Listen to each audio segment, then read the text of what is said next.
So far, this circle alignment has been tracked through the metropolitan areas of Washington, D.C., Baltimore, Maryland, Wilmington, Delaware, and Philadelphia, Pennsylvania. My name is Michelle Gibson. Next on the alignment, we come to Morrisville, a borough in Bucks County, opposite the Delaware River from Trenton, New Jersey. In the state of Pennsylvania, a borough is considered a self-governing municipal entity, best thought of as a town, and usually smaller than a city, but with fewer powers and responsibilities than full-fledged cities. Pretty close to sounding like the word Moorish. Think that might be a stretch?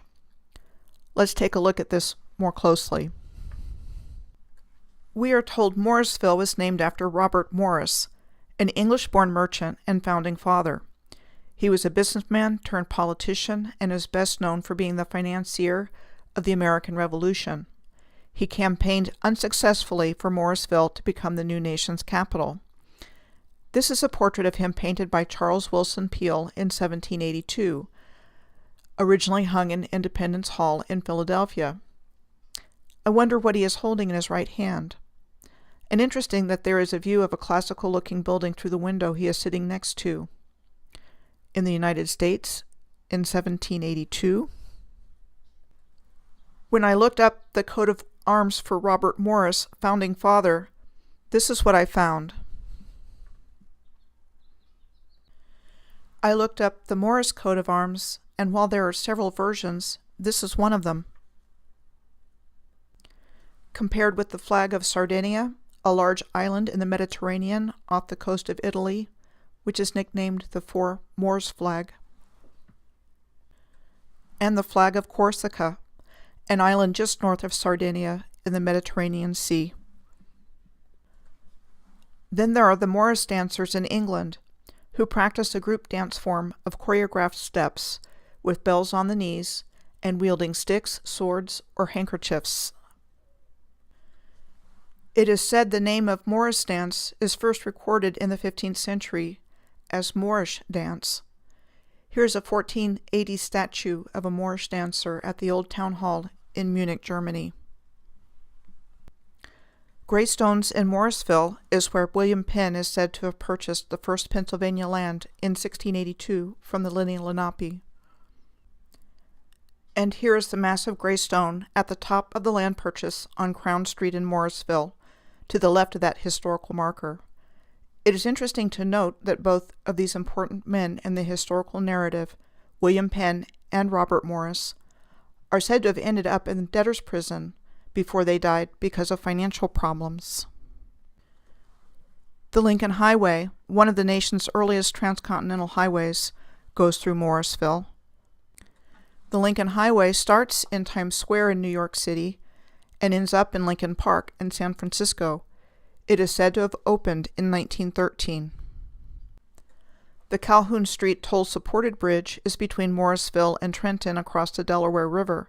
It was said to have been constructed in 1884 by the Phoenix Bridge Company. This bridge is said to help connect segments of the 3,000-mile-long East Coast Greenway, which runs from Calais, Maine, to Key West, Florida. The Calhoun Street Bridge was part of the Lincoln Highway until 1920, at which time the Lincoln Highway was rerouted to the toll-free Lower Trenton Bridge, shown here. A portion of the Delaware Canal State Park is in Morrisville. The canal that runs through Morrisville was said to have been built in the 1830s between Easton to the north and Bristol to the south, with a crushed stone towpath upon which mules pulled cargo-laden boats. So somehow, the technology existed in the 1830s to build a sophisticated canal system, and they had the ability to crush stone into tiny, tiny pieces, but that the boats themselves had to be pulled by mules. This is certainly what we are taught, but does this make any sense? I checked out Core Creek Park in Morrisville because I always find things in parks, and sure enough, it has a folly that is similar to the one in Nemours Gardens in Wilmington, Delaware, shown in the last video. Robert Morris lived in Summerseat in Morrisville. Note the windows going underground, like there is more of this building below the ground. and which was a busy place during the American Revolutionary War, serving as a headquarters building for General Washington.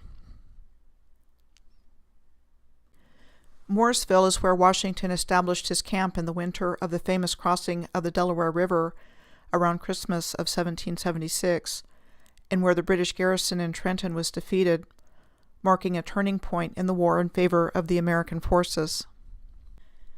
So this brings us to Trenton, the capital of New Jersey, and briefly the United States capital in 1784. The New Jersey State Capitol building is just right across the Delaware River from Morrisville, said to have been built in 1790, and the oldest state house in continuous legislative use in the United States. Built 7 years after the end of the Revolutionary War in 1783. How? We can't build like this even today. And the beginning of the Industrial Revolution wasn't said to have gotten really underway in the United States until about the mid-1800s. There were a number of mills in Trenton.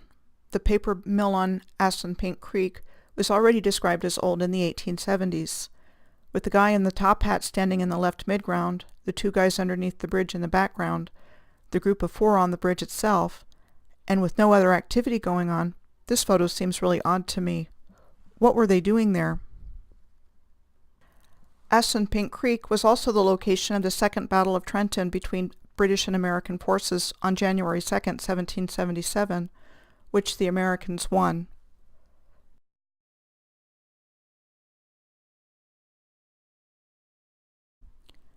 Here are structures of Assunpink Creek today. Nothing out of the ordinary to see here, right? With the old stone bridge on the right and the magnetic patterns on the brick building on the left. Here's a close-up of the foundation of the building with the magnetic patterns, showing what appears to be large blocks of masonry. This building in Trenton was the Exton Mill on the left, compared with the design features of what is called an old church at the abandoned settlement of Ushakovskoye on Wrangel Island in the East Siberian Sea in the middle, and that of the building in Jerome, Arizona on the right. The Delaware and Raritan Canal connects the Delaware River at Bordenton, New Jersey, and the Raritan River at New Brunswick, New Jersey. This is a distance of 44 miles or 71 kilometers. It goes through Trenton on its way to the New Brunswick terminus. We are told the canal was built between 1830 and 1834. Again, the sophistication of the engineering of these canals does not match the low technology of the times in which they are said to have been built. Here is one of the locks on the Delaware and Raritan Canal. This building is in Trenton's west end on the top, compared with this one in Fort Madison, Iowa in the middle, and this one in Kherson, Ukraine on the bottom. I found this historic photo of the Orpheum Theater on the left side of this street in Trenton. Orpheum was the name of many theaters at one time, and the root of this goes back to the Greek god Orpheus. He had the ability to charm all living things through his music, which essentially means casting a spell. Here is a historic photo of the Orpheum Theater in Springfield, Illinois. This is the Orpheus statue at Fort McHenry, said to be the winning design by Charles Niehaus in a contest held in 1916 to come up with a monument to commemorate the centennial of the writing of the Star-Spangled Banner by Francis Scott Key. This 40-foot statue of Orpheus is said to have been greeting visitors to Fort McHenry in Baltimore since 1922. Just want to put this out as food for thought as to why Orpheus could possibly be commemorated in ways like these in our relatively recent past. One last place in New Jersey that I would like to visit before I finish this video are the Kittatinny Mountains. They are roughly 70 miles, or 110 kilometers, north-northwest of Trenton, and slightly northeast of the Delaware River Gap. This obelisk serves as a High Point Veterans Memorial in the Kittatinny Mountains. And this is a photo of the Kittatinny Ridge with some very geometric-looking blocks of stone and straight edges seen throughout the blocks of stone pictured. I will be picking up the alignment in the New York Bay Area in the next video.